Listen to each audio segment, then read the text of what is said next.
آج کا ہمارا موضوع ہے غزل۔ غزل کی تعریف۔ سب سے پہلے ہم یہ جان لیتے ہیں کہ غزل کون سی زبان کا لفظ ہے، کہاں سے آیا ہے، اس کے کیا معنی ہیں۔ تو پہلے دیکھا جائے غزل کون سی زبان کا لفظ ہے، تو یہ ہے عربی النسل لفظ، یعنی کہ عربی زبان کا لفظ ہے۔ اس کے لغوی معنی کی بات کریں تو لغوی معنی سے مراد یہ ہے کہ وہ لفظ جو لغت سے اٹھایا گیا ہو، یعنی کہ ڈکشنری سے اٹھایا گیا ہو۔ لغت میں اس کے معنی آ جاتے ہیں رسی کے بل۔ اب یہ رسی ہے، اس کے اندر تناؤ ہے، یعنی کہ کوئی بھی بات جو کہ سیدھی طریقے سے نہ کی جائے، اسٹریٹ فارورڈ نہ کی جائے، بلکہ تناؤ کی صورت میں کی جائے، تو وہ غزل کہلاتی ہے عربی کے زبان میں۔ لغت میں اس کے معنی کیا آتے ہیں؟ رسی کے بل، یعنی کہ وہ بات جس کو سیدھے انداز میں نہ بیان کیا جائے بلکہ ٹیڑھا میڑھا گھما پھرا کے بات کی جائے، اس انداز میں بیان کی جائے کہ اس میں تناؤ پیدا ہو، تو وہ غزل ہے۔ اس کے لغوی معنی یہ بھی آ جاتے ہیں کہ وہ لڑکا جو بہنوں میں پلا ہو۔ وہ لڑکا جو بہنوں میں پلا ہو۔ اب لڑکا بہنوں میں پلنے سے مراد یہ ہے کہ بہن یا بھائی، ان دونوں کا اگر دیکھا جائے تو جو بھائی ہوتا ہے اس میں سخت پن ہوتا ہے۔ کس لحاظ سے؟ بہن کے لحاظ سے۔ عورت کو اگر لیا جائے تو عورت ہے ہی نازک سی چیز، عورت کو نازک کہا جاتا ہے، اور اس کے مقابلے میں مرد کو سخت پن مرد کے اندر موجود ہوتا ہے۔ عورت کے لہجے میں نرمی ہوتی ہے، نرم انداز ہوتا ہے، اس کا نازک ہوتی ہے۔ اس کے مقابلے میں مرد جو ہوتا ہے وہ سخت مزاج، سخت جسم کا مالک ہوتا ہے۔ تو اب یہاں پر وہ لڑکا جو بہنوں میں پلا ہو، اس سے مراد یہ ہے کہ وہ لڑکا جس کے اندر لڑکیوں کی طرح ناز و ادا دکھانے کی عادت ہو، جس کے اندر لڑکیوں کی طرح نازک پن پایا جائے۔ اب دیکھا جائے مجازی معنی۔ اب مجازی معنی کے لحاظ سے غزل کیا ہے؟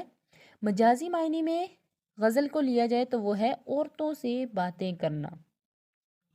اب عورتوں سے کس انداز سے بات کی جاتی ہے؟ عورتوں سے جب بھی کوئی مرد بات کرتا ہے یا کوئی بھی باہر کا بندہ کوئی بھی بات کرتا ہے تو وہ نرم لہجے میں بات کرتا ہے، نرم انداز سے بات کرتا ہے۔ تو اس کے مقابلے میں اگر باپ اور بیٹی کا رشتہ لیا جائے تو باپ کیا کرتا ہے؟ اپنی بیٹی سے نرم انداز سے شفقت سے بات کرتا ہے۔ اس کے مقابلے میں جب وہ اپنے بیٹے سے بات کرتا ہے تو اس کے لہجے میں تھوڑی سخت پن آ جاتی ہے، اسٹریٹ فارورڈ بات آ جاتی ہے، جبکہ اس کے مقابلے میں باپ کیا کرتا ہے؟ اپنی بیٹی سے نرم انداز سے، نرم لہجے میں پیار محبت سے بات کرتا ہے۔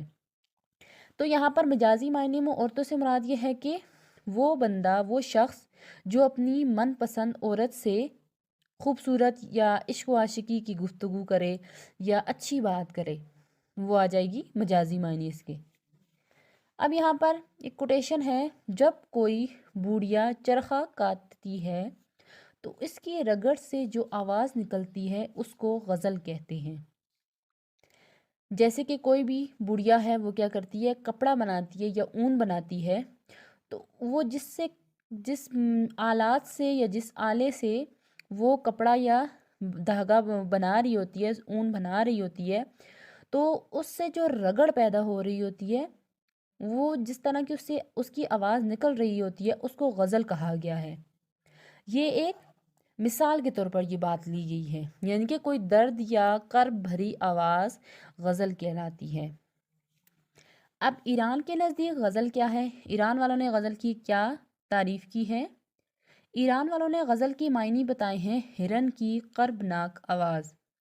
ہرن کو ایک خوبصورت جانور تصور کیا جاتا ہے اہل ایران کے نزدیک، تو وہ کہتے ہیں کہ غزل جو ہے وہ ہرن کی ایک درد بھری آواز ہے جس کے اندر درد محسوس ہوتا ہے۔ اب اگر غزل کے اصطلاحی معنی لیے جائیں تو اصطلاحی معنی میں غزل کو کہا گیا ہے کہ محبوب کے ظلم و ستم کی آواز، یعنی کہ ایک محبوب جو اپنے عاشق پر ظلم و ستم کرتا ہے تو اس کے بدلے میں جو محبوب کے جو جذبات ہوتے ہیں اپنے عاشق کے لیے، وہ اگر سخت مزاج ہیں یا بے رخی کے مزاج ہیں تو عاشق پر جو اس وقت جو اس کے اثرات ہوتے ہیں، جو وہ محسوس کر رہا ہوتا ہے، اس کو غزل کہا گیا ہے۔ جیسے کہ میں نے پہلے بھی بتایا کہ غزل جو ہے وہ عربی زبان کا لفظ ہے، تو عربی زبان کے لفظ سے اب مراد یہ ہے کہ جب ظاہر ہے عربی زبان کا لفظ ہے تو اس کا تعلق مسلمانوں سے ہوگا، اسلام سے ہوگا۔ محمد صلی اللہ علیہ وآلہ وسلم جب اسلام کی دعوت لے کر مکہ سے مدینہ ہجرت کر کے گئے تھے تو وہاں پر مدینہ والوں نے آپ صلی اللہ علیہ وسلم کا استقبال طبلہ بجا کے کیا تھا، اور کچھ عربی کے الفاظ، کچھ اس طرح کا گیت انہوں نے گایا تھا جس کے ذریعے انہوں نے ان کو خوش آمدید کہا تھا، مرحبا کے الفاظ استعمال کیے تھے آپ صلی اللہ علیہ وسلم کے لیے۔ تو یہاں سے ہی غزل کی شروعات یا ابتدا ہو چکی تھی۔ غزل کے ایک معنی جوانی و شباب کے قصوں کو بیان کرنا، یعنی کہ انسان جب پروان چڑھتا ہے تو وہ جو اس کا ٹائم پیریڈ ہوتا ہے اس کے جو قصے یا اس کی کہانیاں جو کیفیات اس پر گزرتی ہیں اس کا جو بیان ہے اسے غزل کا نام دیا گیا ہے۔ شمس قیس رازی ایک مصنف ہیں، وہ غزل کے بارے میں کہتے ہیں کہ آہو سے مراد شکاری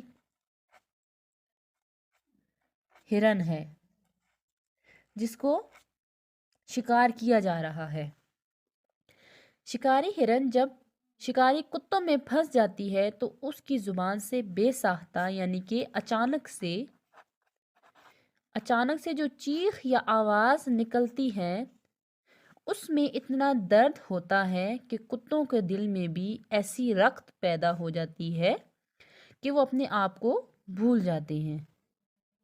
اب یہاں پر یہ ہے کہ ہرن جب شکاری کتوں میں پھنس جاتی ہے، یعنی کہ ہرن پر جب شکاری کتے وار کرتے ہیں تو پہلے تو وہ کوشش کرتی ہے کہ وہ بھاگ نکلے، لیکن جب وہ بھاگ کر عاجز آ جاتی ہے، تھک کر رہ جاتی ہے، تو اس کے دل سے یا اس کی زبان سے اچانک بے ساختہ جو چیخ نکلتی ہے ان سے بچنے کے لیے، تو اس کے اندر اتنا درد اور کرب موجود ہوتا ہے کہ جب وہ کتوں کے کانوں میں وہ آواز پڑتی ہے تو ایک ٹائم کے لیے وہ رک سے جاتے ہیں، سہم سے جاتے ہیں، ایسی دقت پیدا ہو جاتی ہے، یعنی کہ ایک طرح سے ان کے اندر ایسا تجسس سا پیدا ہوتا ہے کہ یہ کس طرح کی آواز ہے، اس کے اندر کتنا درد ہے، کتنا کرب ہے۔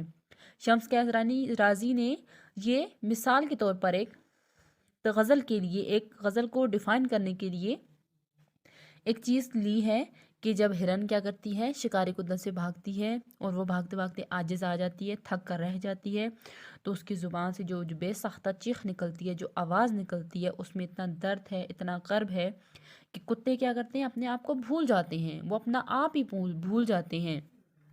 اگر اس مثال کو ہم عاشق اور محبوب کے حوالے سے لیں تو محبوب جب اپنے عاشق پر ظلم و ستم کی انتہا کر دیتا ہے، اس سے بے وفائی کرتا ہے، اس سے دور رہتا ہے، اور ایک عاشق اس کی ہجر کی صورت میں جو درد اور جو تکلیف برداشت کرتا ہے، تو اس درد میں یا جو وہ تکلیف محسوس کر رہا ہوتا ہے اس کو اگر وہ بیان کرتا ہے شاعری کی صورت میں تو وہ کیا ہے؟